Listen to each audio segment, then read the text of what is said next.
그 데드캣 바운스가 올라오니까 또 많은 분들은 그런 착각들을 해요. 아, 이제 바닥이 다져져서 다시 올라오나 보다. 그럼 또다시 우리가 20년, 21년에 겪었던 초거품 시대를 또 맞이할 수 있다.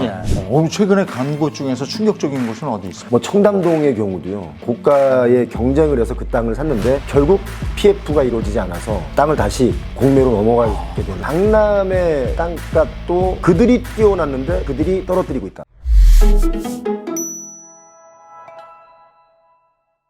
안녕하십니까. 셀코TV 구독자 그리고 시청자 여러분, 세상에서 제일 쉬운 재테크, 탐나는 재테크 시간입니다. 오늘 함께할 분은 부동산 시장의 그야말로 쟁쟁한 이슈를 직접 발로 뛰면서 현장에서 확인하고 또 날카로운 시선으로 부동산 시장의 문제점을 짚어주는 그런 분입니다. 오랜만에 함께합니다. 피용원 대표님 어서 오세요. 네, 반갑습니다. 네, 반갑습니다. 제가 책이 나와서 그래요? 이제 여러 그 부동산 관련 또는 경제 채널에서 유튜브 채널에서 저를 자꾸 이렇게 초대를 해주시는데 제가 다른 데 안 가고 존경하는 이재용 선배님 잘하셨어요. 방송에 잘하셨어요. 먼저 나가야 된다 하고 나왔습니다. 아유, 고맙습니다. 잘 좀 부탁합니다. 책 제목이 뉴스에서도 말하지 않는 K 부동산 팩트 체크 이렇게 돼 있어요. 팩트 체크가 되는 겁니까? 책을 보면? 뉴스에 나는, 언론에 나는, 특히 우리가 그 그린 창을 통해서 뉴스를 검색하면 나오는 얘기들을 보면 잘못된 그 오정보들이 꽤 있잖아요. 그러니까 그 오정보를 제공하는 뉴스는 정확한 팩트를 사실 말하기 어려운 그 채널일 수도 있어요. 사실 받아쓰기 하는 기사도 있으니까. 네, 솔직히. 그래서 그런 것들을 제가 이제 현장에서 직접 보고 또 다 데이터를 가지고 팩트 체크를 제대로 했기 때문에 그래서 제가 21년 8월부터 아파트 가격이 아마 급하게 하락할 것이고 그런 것들이 지금은 못 느끼지만 다가올 것이다 라고 제가 얘기를 했는데 그땐 제가 욕을 좀 많이 먹었어요. 그러고 나서 이제 1년이 좀 더 지나니까 많은 분들이 그렇게 생각했던 것들을 좀 체크를 제대로 다시 한 번만 해줘라 해서 책을 내게 됐죠. 그리고 이제 지난번에 그 얘기도 했어요. 지난번 출연했을 때 데드캣 바운스 해서 한번 튀어오른다. 그리고 다시 또 이제 꺼질 수도 있다. 이런 취지의 얘기를 하셨는데 그 현상이 지금 나타났었거든요. 데드캣 바운스가 나오는 곳이 꽤 있죠. 그러다 보니까 그 데드캣 바운스가 올라오니까 또 많은 분들은 그런 착각들을 해요. 아, 이제 바닥이 다져져서 다시 올라오나 보다. 라고 하는 그런 뉴스들도 꽤 나잖아요. 맞아요. 근데 그런 뉴스를 보면 또다시 조급해지거든요. 그럼 또다시 우리가 20년, 21년에 겪었던 초거품 그 시대를 또 맞이할 수 있다 생각이 들기 때문에 이건 그게 아니다라는 오해를 좀 풀어줘야 되겠다는 생각이 들었습니다. 그럼 지금 부동산 시장은 어떤 상황입니까? 그냥 제가 보는 견해는 뭐 다른 분들의 의견도 있겠지만 저는 지금 데드캣 바운스로 올라온 부분에 대해서는 그 아파트 단지들 보면 대단지 아파트가 꽤 많아요. 네, 그런 아파트들의 공통점이 뭐가 있냐면 가장 많이 하락했던 아파트가 약간의 반등이 온 거죠. 뭐 세종시, 동탄도 그랬고요. 또 헬리오시티처럼 이렇게 대단지를 품고 있는 잠실의 경우도 그렇고 뭐 이런 지역의 경우는 이제 10억짜리가 예를 들어서 6억이 됐단 말이죠. 아니면 5억 5천까지 떨어지고 뭐. 근데 여기서 6억이 되고 6억 5천까지 올라왔고. 근데 사람들은 여기서 잘못된 정보를 또 주면 이게 7억, 8억, 9억 또 간다고 생각하는 분들이 있는데 지금 여러 가지 경제적인 지표를 저희가 좀 보니까 상당히 어려워요. 거래량이 22년 12월, 11월보다는 23년이 거래량이 좀 늘긴 했지만 그렇게 정상적인 거래량으로 올라오진 않았다. 그러니까 아직 정상적인 거래량, 평균 거래량으로 올려오려면 아직도 많이 거래가 돼야 되는데 사실 거래가 그렇게 많이 이루어지고 있지는 않다. 이렇게 보기 때문에 당분간은 하방 압력으로 계속 갈 것이다. 일시적인 현상이고 그 다음에 계속 그냥 이 정도로 가지 않겠느냐 이렇게 보시는 거군요. 지금 그 보금자리론 같은 경우가 돈을 많이 풀었지 않습니까? 그 돈을 많이 풀었는데 그 보금자리론으로 풀었던 그 자금이 소진이 된다. 그럼 많은 분들이 그걸 이용했다는 거잖아요. 소진이 되고 나면 아마 한 번쯤은 더 아래로 살짝 내려갈 수 있다. 지금 그런 돈들이 하방 압력 더 가는 것을 좀 약간 잡아주고 있거든요. 근데 그 돈이 소진되고 나면 다시 좀 이렇게 내려갈 수 있다. 하지만 그 하락폭은 지난 22년의 하락폭처럼 쿵쿵 그렇지 떨어지지는 않을 것이다. 요즘에는 또 부동산 이슈가 되는 현장들을 많이 다니시더라고요. 네. 예. 그 현장들은 그러니까 임장하시는 거죠, 그러니까. 이제 궁금하니까 이제 예전에 이렇게 해서 시행하고 또 계획됐던 그 땅들이 과연 어떻게 제대로 진행이 되고 있는지 왜 그런 게 궁금했냐면 집값 거품이 막 일어날 때 제일 먼저 일어난 거품이 땅값 거품이거든요. 근데 특히 뭐 그 대단지 아파트의 조합 아파트 같은 경우 이런 경우도 그렇지만 일반적으로 뭐 한 1000평, 2000평 요렇게 사서 왜 오피스텔을 짓는다거나 요렇게 시행사들이 땅을 매입해서 하는 것들은 초고가의 땅을 샀어요. 초고가의 땅을 샀는데 건축비도 또 이렇게 올랐잖아요. 맞아요. 그러는 와중에 금리까지 또 올랐잖아요. 그러니까 지금 이 모든 거를 다 거품으로 끌어안고 분양 사업을 해야 되는데 과연 그게 제대로 갈 수 있을까라는 궁금증이 생겨서 저희가 이제 데이터를 뽑아 보니까 역시나 참담한 곳이 많더라. 최근에 간 곳 중에서 충격적인 곳은 어디 있어요? 뭐 청담동의 경우도요. 정말 고가의 경쟁을 해서 그 땅을 샀는데 결국 PF가 이루어지지 않아서 땅을 다시 공매로 넘어가게 되는. 그렇게 되면 시행사 입장에서는 굉장히 큰 손해가 될 수 있어요. 왜 그런 게 손해가 되냐면 보통 시행사들은 여기 땅에서 조금 벌었고 또 여기 땅에서 조금 벌었고 이게 이제 예를 들면 18년, 19년, 20년 했단 말이죠. 그런데 이 돈들이 뭉치다 보니까 사업이 잘 되지 않습니까? 그럼 더 크게 일을 벌리잖아요. 더 큰 땅, 더 비싼 땅을 사게 되고 그 땅에서 더 많은 이익을 보려고 하다 보니까 마지막에 뭐가 잘못되면 그동안 벌었던 돈이고 뭐고 다 무너지는 거죠. 지금 강남의 땅값도 그들이 띄워놨는데 또다시 그들이 떨어뜨리고 있다. 라고는 저는 결론을 내렸습니다. 가 보니까 그게 더 실감이 나는군요. 청담동이면 강남에서도 요지인데 거기가 이렇게 됐어요. 청담동에 이제 이게 땅이라는 게 뭐가 문제냐면 도로 대로변에 옆에 있는 붙어 있는 땅들은 상업지역이라는 게 있지 않습니까? 고기 땅들이 되게 좀 비싸잖아요. 그럼 이 땅 뒤에 있는 땅들은 보통 이종 주거지역 땅이란 말이죠. 그럼 예를 들어서 보통 땅값이 뭐 1억이었는데 뒷 땅이 근데 얘가 막 4억에 팔리고 뭐 3억에 팔리고 이러면 이 뒷땅도 내 땅은 얼마 전에 8천만 원이었는데 그럼 나는 한 2억에 내놔볼까? 같이 올라가. 실질적으로 그렇게 해서 땅값이 버블로 뛴 게 한번 여러분 찾아보시면 다 나와요. 2019년도의 땅값과 21년의 땅값 보면 2배가 넘어갑니다. 심지어 어떤 땅들은. 제가 아는 분도 청담동 저 안쪽의 땅을 평당 1억 정도 주고 샀거든요. 그런데 그게 2018년이었단 말이죠. 17년 뭐 이런 때였는데 그게 20년 되니까 너도 나도 땅을 살려고 하다 보니까 이 땅 주인들은 분명히 어제는 1억 준다고 했는데 오늘 아침에 또 누가 찾아와서 1억 5천을 준다 그러니까 잠깐만요 하다 보면 또 누가 찾아와서 그새 2억이 되고 잠깐만요 하면 또 다음날 또 2억 5천이 되고 이런 식으로 부풀려졌단 말이죠. 그래서 지금 청담동 같은 경우도 공매로 나오는 땅들을 보면 앞으로 강남 땅도 이제 좀 버블이 꺼질 수 있다라고 보는 거죠.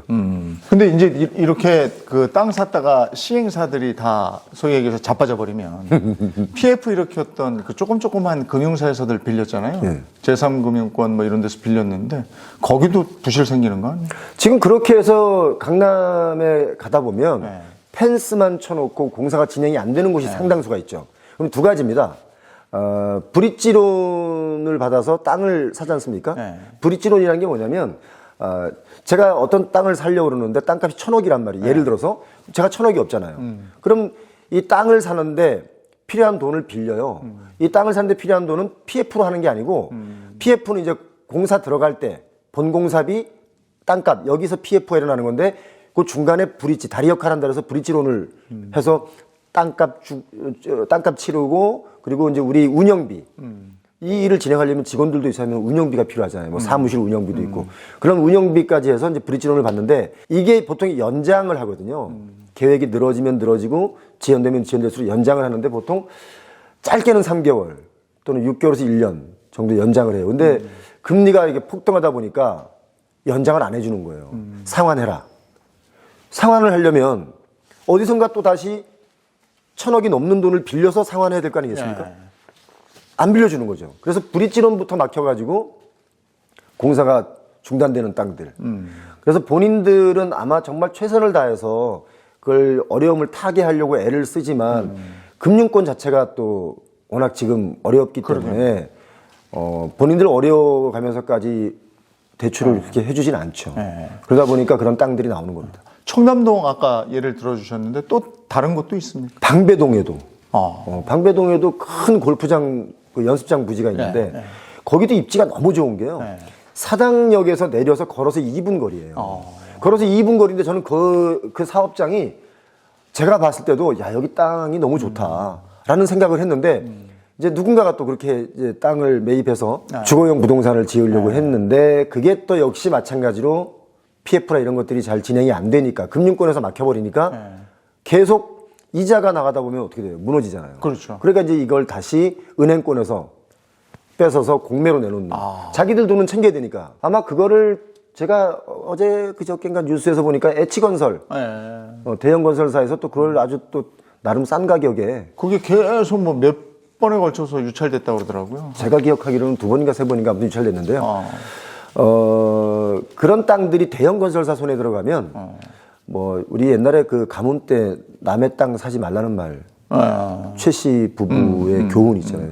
이제 아마 그런 자본력을 가진 대형 업체에서 또 다시 그런 땅들을 사면 그 우리가 지금 한 가지 참 특이한 게 있는데 집값의 최고점, 부동산 가격의 최고점의 추억을 잊지 못해요. 그래서 그렇죠. 최고점의 추억을 잊지 못하기 때문에 지금도 집값이 반등하고 계속 갈 것이다라고 믿는 분들이 많고 그런 기대를 하죠. 또 건설사나 시행사도 마찬가지로 내가 지금 땅값이 한 40% 하락돼서 나온 걸 내가 사면 기본적으로 최고점 대비 40% 이익 봤다고 생각을 해요. 네. 그런데 만약에 지금 상황이 경기가 뭐 아직 침체까지는 아니지만 경기가 좀 더 어려워지는 시간이 길어진다거나 또 금리가 계속 뭐 하락하겠지만 지금 상태로 좀 길게 간다거나 하면 그건 역시도 장담 못하죠.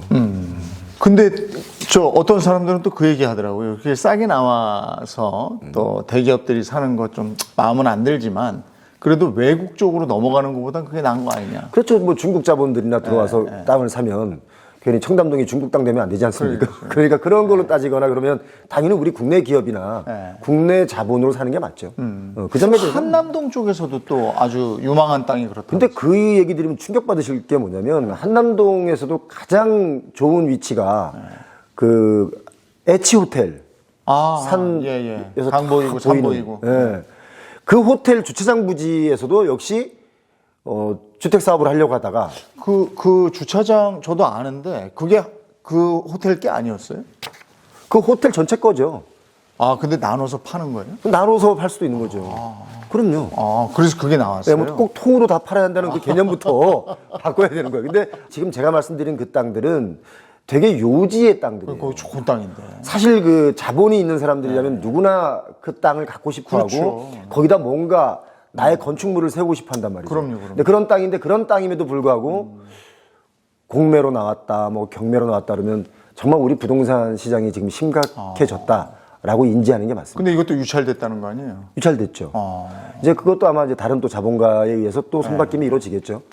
그냥 놀진 않을 겁니다. 지금 곳곳에 이런 일이 있군요. 네. 이런 부분까지는 몰랐는데. 이게 아직 그 최고점의 추억을 잊지 못한다는 걸 어떻게 하냐면 참 그 죄송하지만 이해는 하지만 양심이 없어.